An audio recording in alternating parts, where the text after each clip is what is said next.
Okay, as you start working with Muse or any type of website program, you're going to find similar things that you will find in other Adobe apps, such as your character panel, like your text panel here. You can change your font size, and most people know how to change font size and color. I went in and I have the text tool selected with welcome. And one of the biggest things that you'll find on a website design is when you work with main headings on a page, usually you're going to use a larger font.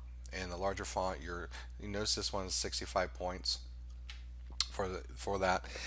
Typically, you're going to be anything above 48 points for a main heading on that page.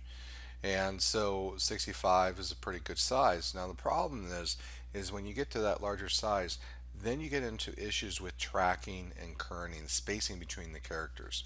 And by default, what they have here in welcome is down here, if we open up the text panel right here, we have a tracking option, and they added space in between. So if I go down and take it back to where it was normal, 0,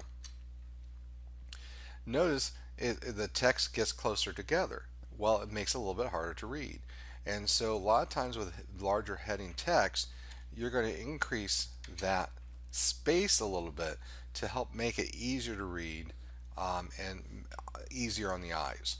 So that's something to think about when you start working with it. You can go too much because then this will break it up and say, okay, there's a couple words. We come, and they'll miss out the L, and so that's something you got to watch out for. But I want you to pay attention to the panels and look at certain ways where they're very similar to the other apps that you have learned.